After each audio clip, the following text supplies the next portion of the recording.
Good morning, students. Today we are going to understand the translation of Unit 4, Read 1, Mind Body Medicine. Man Sarir Ausadhiyo. Let's start the translation.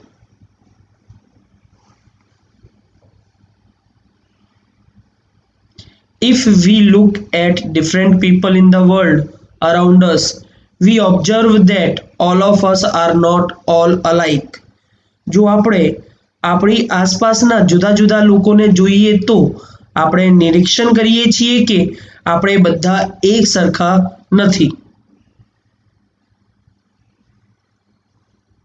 Each one of us is different in many ways, both physically and mentally. આપણામાંથી દરેક વ્યક્તિ ઘણી રીતે શારીરિક અને માનસિક બંને રીતે અલગ હોય છે.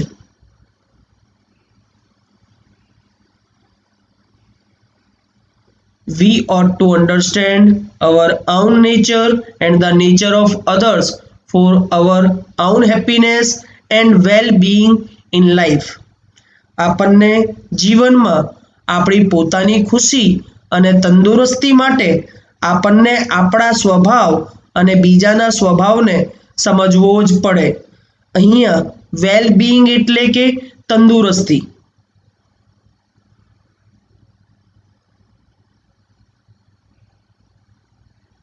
The shapes and size, temperaments and characters of people have lot of variations that must affect our health and happiness.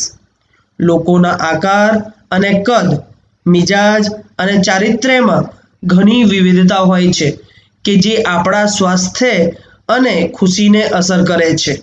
ટેમ્પરામેન્ટ્સ એટલે કે મિજાજ, કરેક્ટર્સ એટલે કે ચારિત્ર્ય, વેરિએશન્સ એટલે કે વિવિધતા.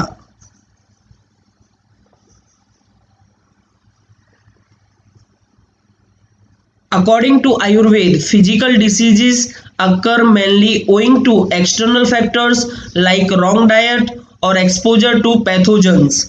આયુર્વેદ મુજબ શારીરિક બીમારીઓ ખાસ કરીને બાહ્ય પરિબળો જેમ કે ખોટા આહાર અથવા રોગ ફેલાવનાર જીવાણુ સામે અરક્ષિત એટલે કે ખુલ્લા રહેવાથી થાય છે. એક્સટર્નલ એટલે કે બાહ્ય, ફેક્ટર્સ એટલે કે પરિબળો, ડાયટ એટલે કે આહાર, એક્સપોઝર એટલે અરક્ષિત રહેવું, પેથોજન્સ એટલે કે રોગ ફેલાવનાર જીવાણુઓ.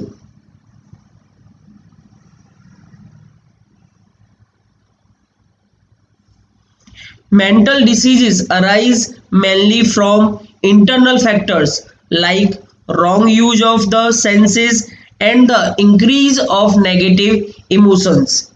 માનસિક બીમારીઓ ખાસ કરીને આંતરિક પરિબળો જેમ કે ઇન્દ્રિયોનો ખોટો ઉપયોગ કરવો અને નકારાત્મક લાગણીઓના વધારાના લીધે થાય છે. ઇન્ટરનલ એટલે કે આંતરિક, ઇમોશન્સ એટલે કે લાગણીઓ. We ought to develop the habit of positive thinking. આપણને હકારાત્મક વિચારણાની ટેવ વિકસાવવી જોઈએ. It has a good positive effect on our emotions. તેની આપણી લાગણીઓ પર સારી હકારાત્મક અસર થાય છે.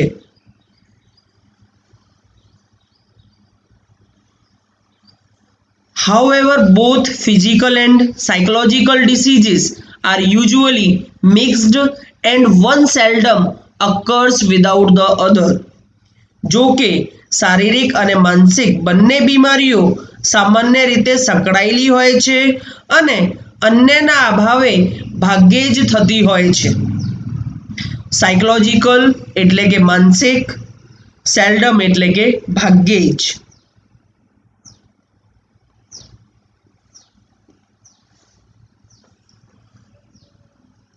Some diseases like acute infections have almost entirely physical causes and can be treated purely on a physical level. કેટલીક બીમારીઓ જેમ કે ગંભીર ચેપ મોટા ભાગે શારીરિક કારણોના લીધે થાય છે અને શારીરિક કક્ષાએ જ તેમની સારવાર થઈ શકે છે. એક્યુટ એટલે કે ગંભીર, ઇન્ફેક્શન્સ એટલે કે ચેપ.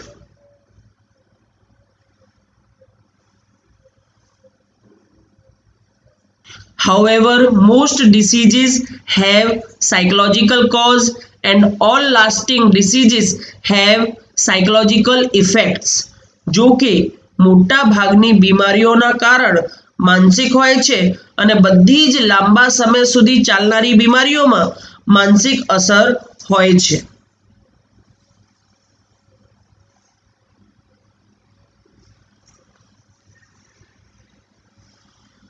A physical disease disturbs the emotions and weakens the senses, which may result into physical troubles. શારીરિક બીમારી લાગણીઓને અશાંત કરે છે અને બુદ્ધિને નબળી પાડે છે કે જેના પરિણામે શારીરિક તકલીફો ઊભી થાય છે.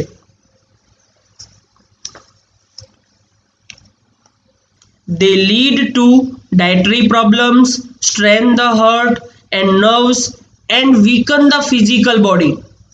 તેઓ પાચનની સમસ્યાની તરફ લઈ જાય છે, હૃદય અને ચેતાતંત્ર પર તણાવ આવે છે અને શરીર નબળું પડતું જાય છે. ડાયટરી એટલે કે પાચનથી સંબંધિત, સ્ટ્રેન એટલે કે તણાવ, નર્વ્સ એટલે કે ચેતાતંત્ર.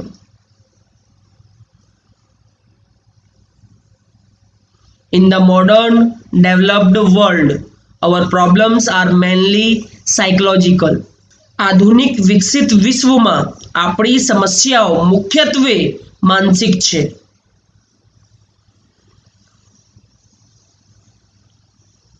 We have sufficient food, clothing and shelter which prevent us from getting most physical diseases. આપણી પાસે પૂરતું ખોરાક, કપડાં અને મકાન છે કે જે આપણને મોટા ભાગના શારીરિક રોગ થતા અટકાવે છે.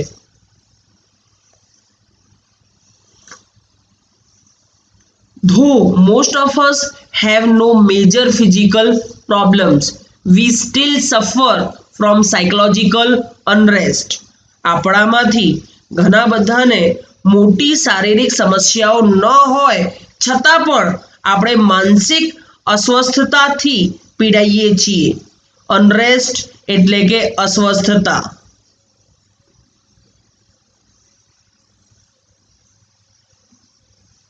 This unrest may manifest as feelings of loneliness, not being loved or appreciated, anger, stress or anxiety.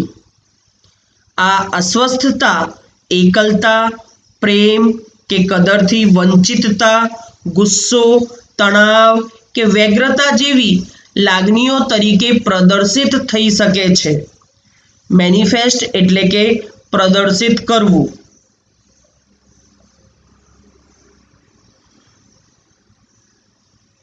It can lead to the weakening of our physical energy and prevent us from doing what we really want to do. તે આપણને શારીરિક ઊર્જા નબળી પાડવા તરફ લઈ જાય છે અને આપણને ખરેખર જે કરવા માંગતા હોઈએ છીએ તે કરતા અટકાવે છે. પ્રિવેન્ટ એટલે કે અટકાવવું.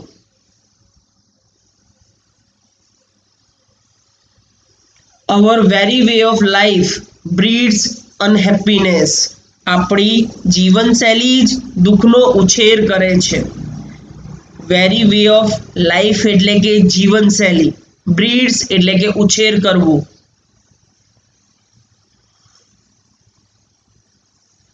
We have hectic and unstable routines in which there is little peace or contentment.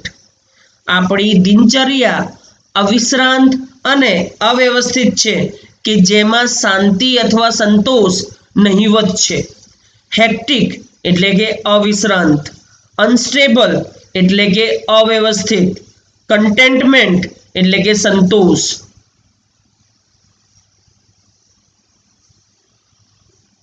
We have disturbed the organic roots of life like good food, water and air and a happy family life.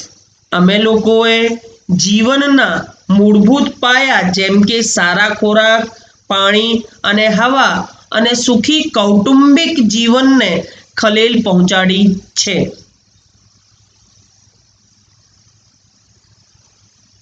We live in an artificial world dominated by an urban landscape and mass media. આપણે શહેરીકરણ અને જાહેર પ્રચાર માધ્યમોથી પ્રભાવિત અપ્રાકૃતિક દુનિયામાં રહીએ છીએ.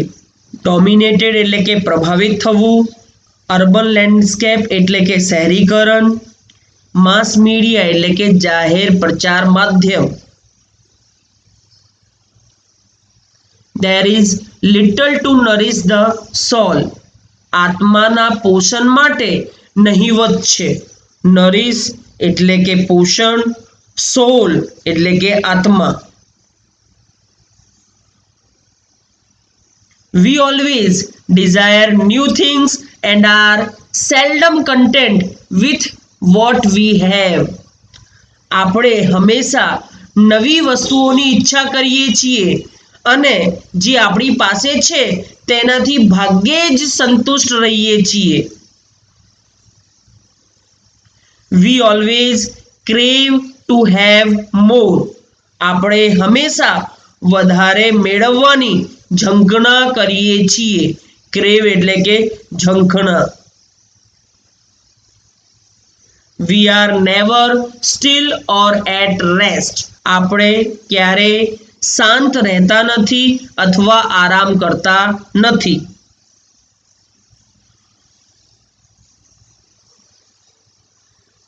Our medicine is more a quick fix to keep us going in our wrong lifestyles and rarely addresses the behavioral root of our problems. આપણી દવા આપણને તરત જ સાજા કરી દે છે. આવી રીતે આપણે ખોટી જીવનશૈલી અપનાવી રહ્યા છીએ અને ભાગ્યે જ આપણે આપણી સમસ્યાના મૂળ સુધી જવાની પરવા કરીએ છીએ.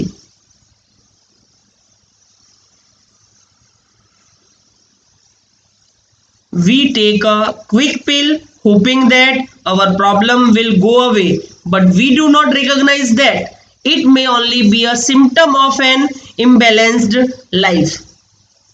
આપણે તરત જ ગોળી લઈ લઈએ છીએ અને આશા કરીએ છીએ કે આપણી સમસ્યા જતી રહેશે, પણ આપણે સમજતા નથી કે તે અસંતુલન જીવનની ફક્ત એક નિશાની છે. It is a warning light that we must notice. તે એક ચેતવણીનું પ્રકાશ છે કે જેને આપણને ધ્યાનમાં લેવું જોઈએ.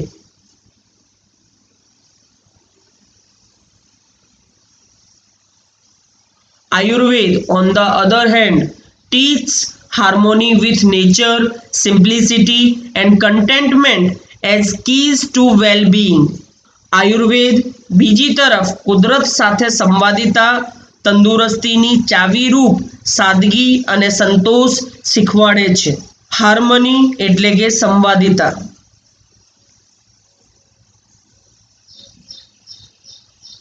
It shows us how to live in a state of balance in which fulfillment is a matter of being, not of having. તે આપણને બતાવે છે કે સંતુલિત સ્થિતિમાં કેવી રીતે જીવવું તેમાં સંતોષ ભોગવવાની નહીં પણ હોવાપનાની બાબત છે.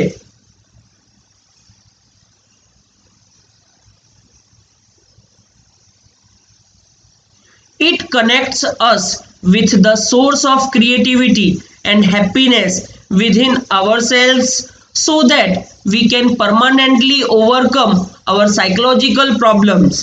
તે આપણને સર્જનાત્મકતા અને ખુશીના સ્ત્રોત સાથે જોડી આપે છે કે જેથી આપણે આપણી માનસિક સમસ્યાઓનો સામનો કાયમી રીતે કરી શકીએ. ક્રિએટિવિટી એટલે કે સર્જનાત્મકતા.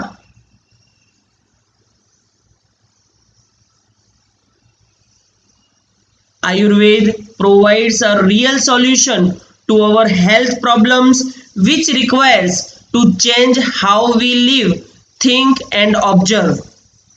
આપણને કેવી રીતે જીવવું, વિચારવું અને નિરીક્ષણ કરવું તેમાં બદલાવ લાવવા આયુર્વેદ આપણને આપણી સ્વાસ્થ્યની સમસ્યાઓનું વાસ્તવિક હલ પૂરું પાડે છે.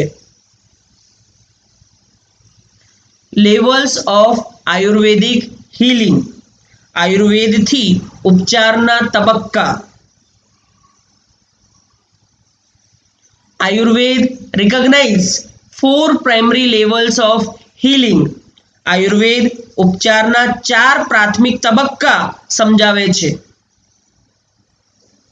ડિસીઝ ટ્રીટમેન્ટ, રોગની સારવાર. ડિસીઝ પ્રિવેન્શન, રોગનું અટકાવ. લાઈફ એન્હેન્સમેન્ટ, જીવન વૃદ્ધિ.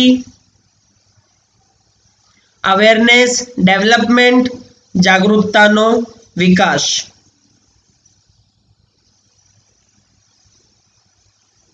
For most of us, medical treatment begins when we fall ill. આપણામાંથી ઘણા બધા માટે વૈદ્યકીય સારવાર ત્યારે શરૂ થાય છે જ્યારે આપણે માદા અથવા બીમાર પડીએ છીએ.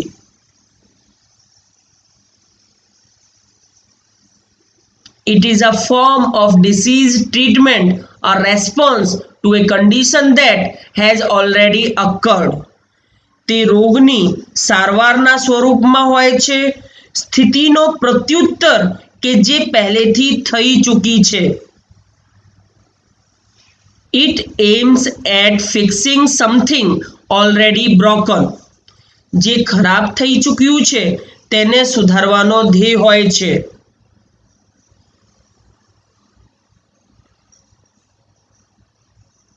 However, if medicine begins with the treatment of disease, it is a failure because the disease is already harming us.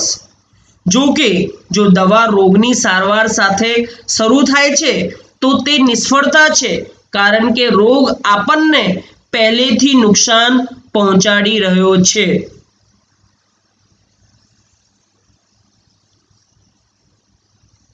At this late stage, we are left with no option but using drugs and surgery, which may have many side effects in the long run.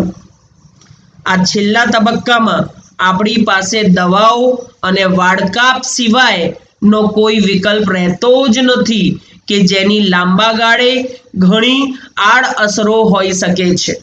Side effects એટલે કે આડઅસરો, surgery એટલે કે વાડકાપ, drugs એટલે કે દવા.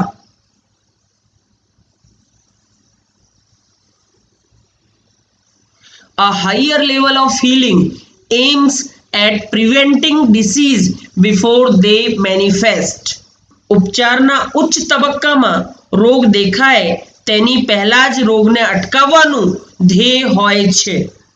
Manifest એટલે કે થવું અથવા દેખાવવું.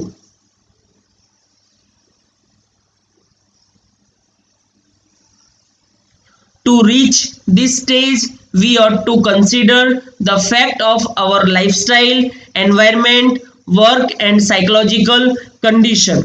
આ તબક્કામાં પહોંચવા આપણને આપણી જીવનશૈલી, પર્યાવરણ, કાર્ય અને માનસિક સ્થિતિ ધ્યાનમાં લેવી જોઈએ.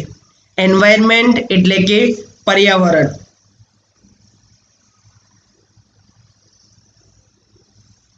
We must eliminate the wrong factors in our daily lives that make us helpless to disease. આપણને આપણા દૈનિક જીવનમાંથી ખોટા પરિબળોને દૂર કરવા જોઈએ કે જે આપણને રોગની સામે અસહાય બનાવે છે. એલિમિનેટ એટલે કે દૂર કરવું. To some extent, we are always sick because our life itself is unstable. કેટલાક અંશે આપણે હંમેશા બીમાર રહીએ છીએ કારણ કે આપણું જીવન પોતે જ અસ્થાયી હોય છે.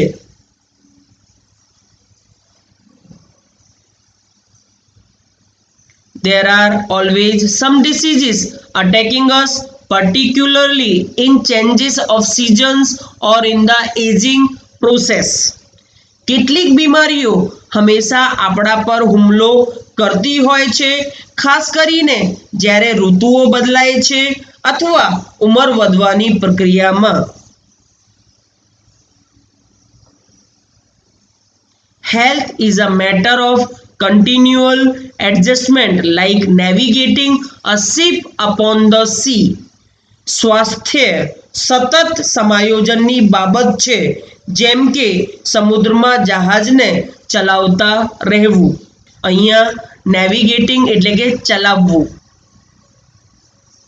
Our health is an ongoing concern. આપણું સ્વાસ્થ્ય અવિરત કાળજી લેવાની બાબત છે.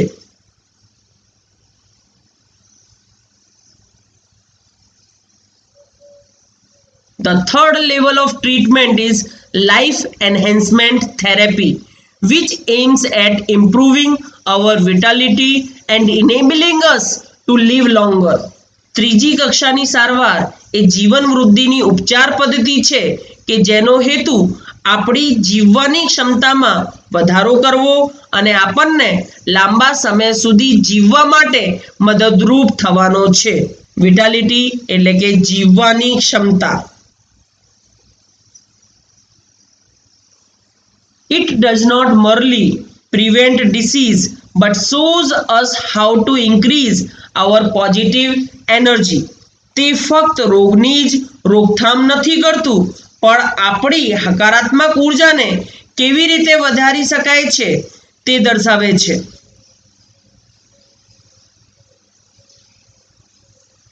However, Ayurveda aims at creating health, avoiding disease and helping us live longer.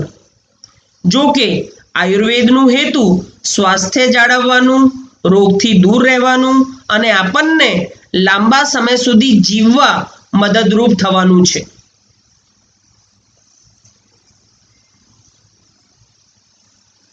The fourth level of Ayurveda healing is awareness development.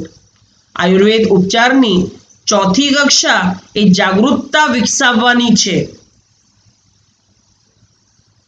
This requires a spiritual approach to life. આના માટે જીવન પ્રત્યે આધ્યાત્મિક અભિગમ જરૂરી છે. સ્પિરિચ્યુઅલ એટલે કે આધ્યાત્મિક, એપ્રોચ એટલે કે અભિગમ. To be healthy is important, but health is not an end in itself. સ્વસ્થ રહેવું તે અગત્યનું છે, પણ સ્વસ્થતા પોતાનામાં અંત નથી.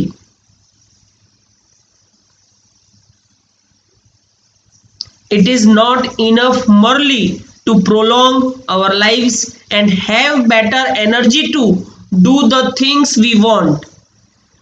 ફક્ત આપણા જીવનને લંબાવતા રહેવું અને આપણને જે જોઈએ છે તેના માટે વધારે ઉર્જા મેળવવી એટલું જ પૂરતું નથી.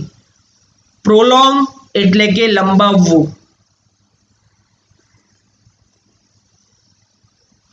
We ought to consider what we are using our energy for and why. આપણને ધ્યાનમાં રાખવું જોઈએ કે આપણે આપણી ઉર્જાનો ઉપયોગ શેના માટે અને શા માટે કરી રહ્યા છીએ. The quality of our awareness is the real fruit of all that we do. આપણી જાગૃતતાની ગુણવત્તા આપણે જે કરીએ છીએ તેના માટે વાસ્તવિક ફળ છે. It is our ultimate expression, the essence of who we really are. તે આપણી અંતિમ અભિવ્યક્તિ છે. આપણે ખરેખર જે છીએ તેનો સાર છે. અલ્ટિમેટ એટલે કે અંતિમ, એક્સપ્રેશન એટલે કે અભિવ્યક્તિ, એસેન્સ એટલે કે સાર. Our awareness is the only thing we can take with us until we die. આપણી જાગૃતતા માત્ર એ વસ્તુ છે જેને આપણે મરીએ નહીં ત્યાં સુધી આપણી સાથે રાખી શકીએ છીએ. It continues to grow even when the body and mind decline. શરીર અને મન સાથ છોડી દે ત્યારે પણ તેમાં વધારો થવાનું ચાલુ રહે છે. Thus, it is our greatest aid in the aging process. આમ તે ઉંમર વધવાની પ્રક્રિયામાં આપણો મોટામાં મોટો સહારો છે.